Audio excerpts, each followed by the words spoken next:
Obrigado. Bom, eu vou muito brevemente tentar entrar no debate, se entrar ali. Eu só queria dizer, quando a gente fala de uma agenda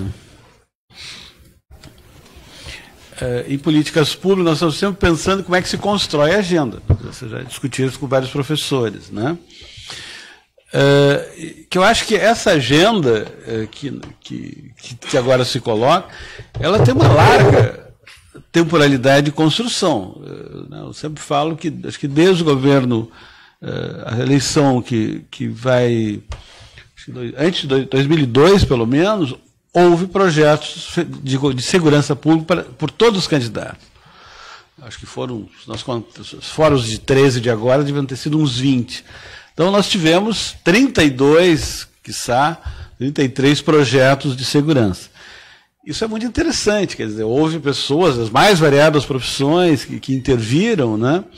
Se nós olharmos todo o saber, acho pouco divulgado, produzido pelas escolas e academias de polícia, deve chegar hoje a 55 no Brasil, por aí, eu não sei bem os termos, é um enorme saber coletivo, né? Se nós falarmos da RENAESP, 60, eu já vi cálculo, foram 150 cursos.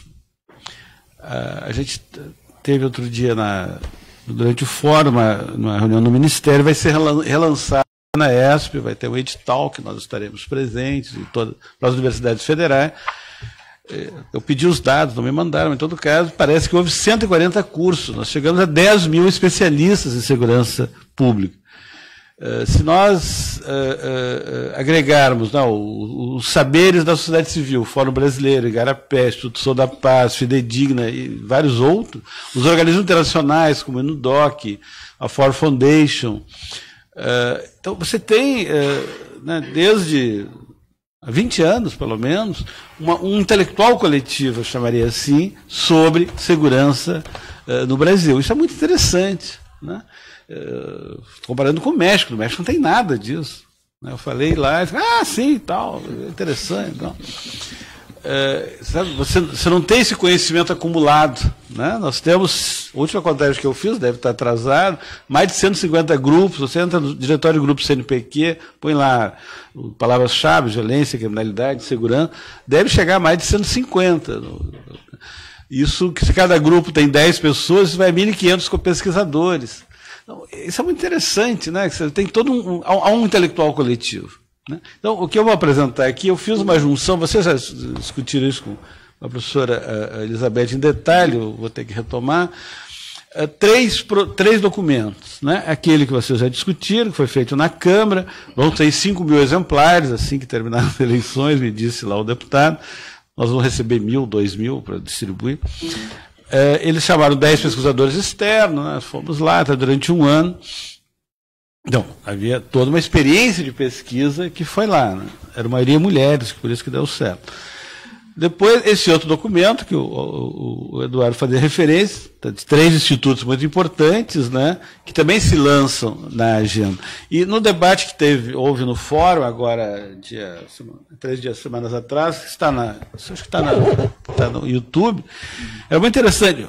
Dos 13 candidatos, 10 subscreveram o fórum com mais algum adendo. Um não foi, outro tinha uma posição que é um pouco mais, digamos, outra, né? Mas, em todo caso, eu acho que... eu não me lembro. Acho que houve 10, pelo menos, que subscreveram isso, 10 candidatos, com agregações, reduções, óbvio, com pesos. Não. Então, isso é muito interessante, você não acha? Né? E, finalmente, eu me vali desse documento da Folha de São Paulo. Eles disseram que consultaram 42 estudos, 3 bases de dados, 28 especialistas, e eu juntei tudo isso. Para minha grande surpresa, óbvio, a grande questão são as grandezas de uma medida ou outra. Vou privilegiar isso, mas isso é impossível de saber, né? Mas eu vou tentar mostrar isso muito rapidamente. Esses são os professores que estiveram lá, realmente estiveram lá. Tem outros nomes que não apareceram, mas os que foram estão aí. Bom, o único desses 3 documentos que tem um conceito é esse, que aí está, né? que vocês talvez já tenham lido em alguns outros lugares. Bom, isso aí já foi, tarará, então, vocês já sabem isso. As ONGs, o que eles veem? Elas não têm um conceito. Então, vocês viram que eu tenho um problema com as cores, eu adoro as cores. Então, quando é azul é as ONG, quando é... Vocês vão ver.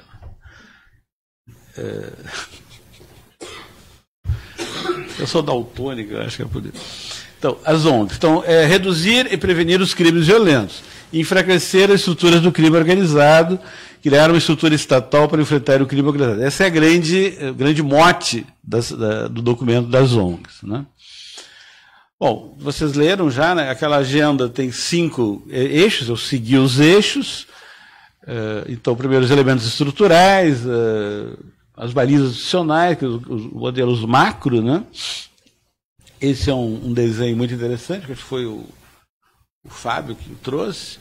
Então, você tem um sistema, você tem dados de diagnóstico, participação e controle social, padronização de ações de organização, regras de competência, então, um sistema de governança que ele propôs. E aí uma série que vocês já leram, né, de alterações normativas, né, que vão muito nessa linha. Acho que a grande questão, isso foi falado aqui, é essa competência entre os entes. Né? A professora Jaqueline fala em 450 polícias, não sei de onde ela tirou isso. O Fábio foi um pouco mais modesto, mas é uma confusão, em bom português. Não sei. Fora a questão do recurso, estou pensando mais na armatura institucional. Os protocolos, áreas de fronteira, formas de participação e controle social.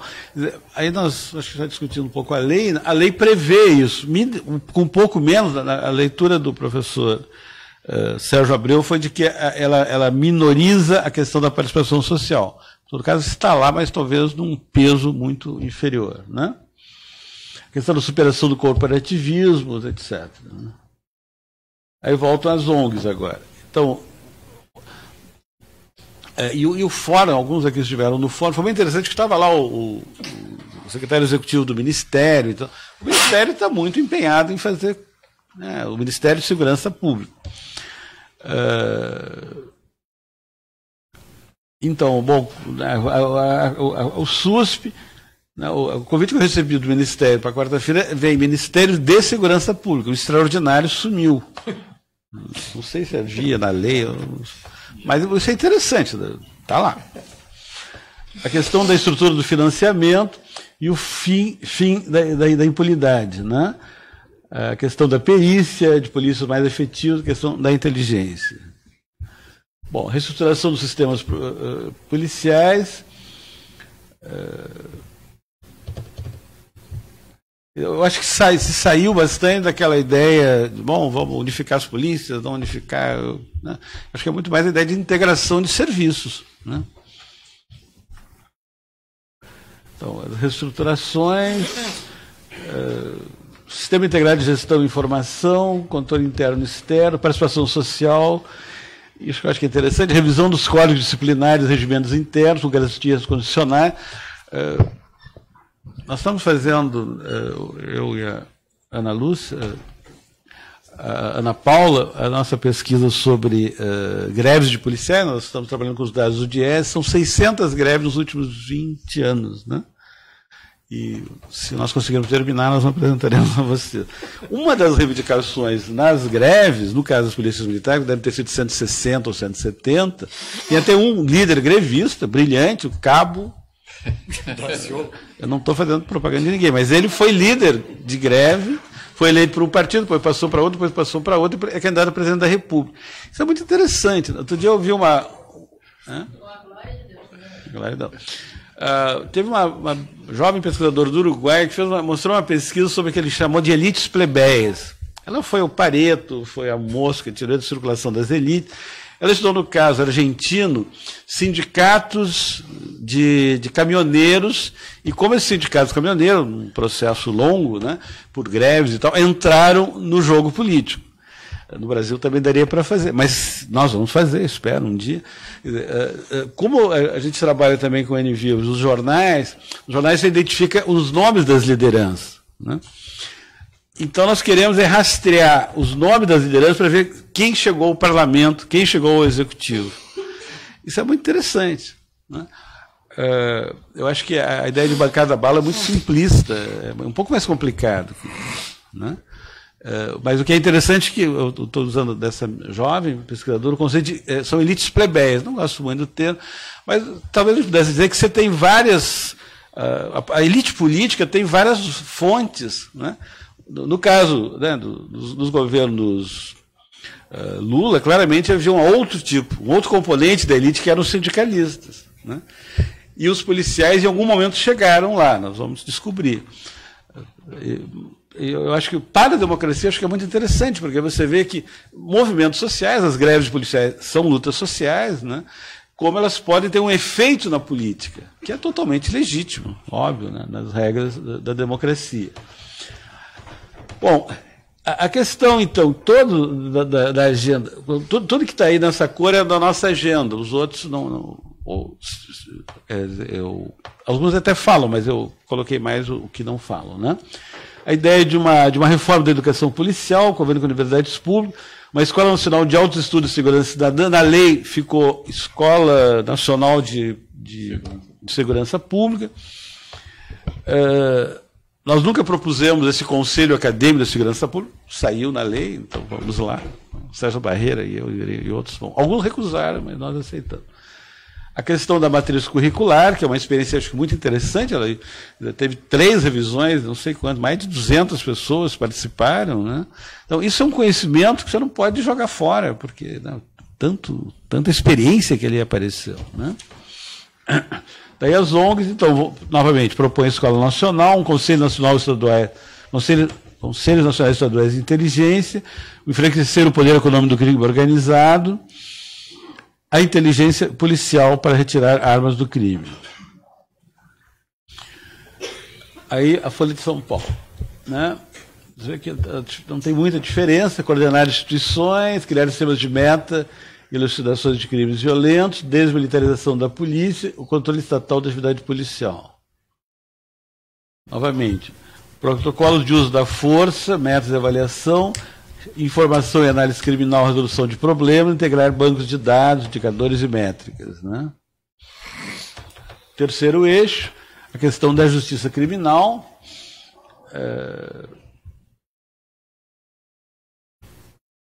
Bom, acho que mais ou menos o que falou aqui o Eduardo, né? Algumas propostas, mediação, justiça restaurativa e alternativas penais. Isso é muito interessante, porque, de algum modo, eu soube, né, no Ceará, há 20 anos tem casas de mediação, né? Nas varas de família há mediação. Dos próprios juizados, dos JECs, era previsto a mediação, né? Alterar a lei de drogas, ouvidoria externa, melhorar as condições de cumprimento das penas e audiências de custódia que já estão ocorrendo, já tem até pesquisas, né, sobre isso. Assegurar o atendimento de multiprofissionais e o acesso à educação, a ideia de núcleo de mediação de conflitos, né? E as ONGs, criar critérios objetivos para diferenciar o uso do tráfico, na questão da interpretação da lei de drogas, projeto de prevenção ao uso e abuso de droga. Queria lembrar também que esqueci de falar antes, que é um outro componente desse intelectual coletivo, que são experiências de prevenção da violência. Uma pesquisa que a Gabriela e eu e mais 10 estamos fazendo, vamos propor, se algum dia nos pagar. Se não pagar, a gente faz igual. Então, nós localizamos 13 experiências de prevenção da violência, seja em municípios, Canoas, Eduardo, Diadema, seja estados. Então, vejam só, nós localizamos Amazonas, Pacto pela Vida, Ceará Pacífico, Pacto pela Vida em Pernambuco, acho que os nomes podem variar, desculpe, eu não vou me lembrar direito, mas em todo lugar. Em Salvador foi feito também. As UPPs, o Fica Vivo em Minas, as próprias UPPs. Bom. E vejam, eu acho que o programa Pronace, que alguns aqui ajudaram a fazer, foi muito interessante, que é o primeiro programa, e de todos, que coloca a questão do território, né? E até outro dia no fórum você lembrou isso novamente, quer dizer, sei lá, 80% dos crimes ocorrem em 110 municípios. Certamente, como o Egon sabe, dentro desses municípios não é em todo o município, vai ter hotspots. Então, vejam, isso é outra experiência que está, de algum modo, incorporada, né, que não pode ser desprezada. Bom, nós vamos avaliar cuidadosamente, com análise multivariada, análise de correspondência de diabo, a eficácia, mas o fato de ter fracassado, de ter terminado, não quer dizer que não tenha existido, né? Eu acho que isso que a gente precisaria, um dia vamos fazer isso. Bom, quais são os fatores que operaram num e no outro, né, e que deram mais ou menor resultado, etc, etc, né? Mas eu quero dizer o seguinte, tem uma inteligência coletiva funcionando nesse país sobre esse tema. Os especialistas, então, aí, elevação de penas para crimes violentos, redução da progressão de regime, óbvio, isso aí vai ser bastante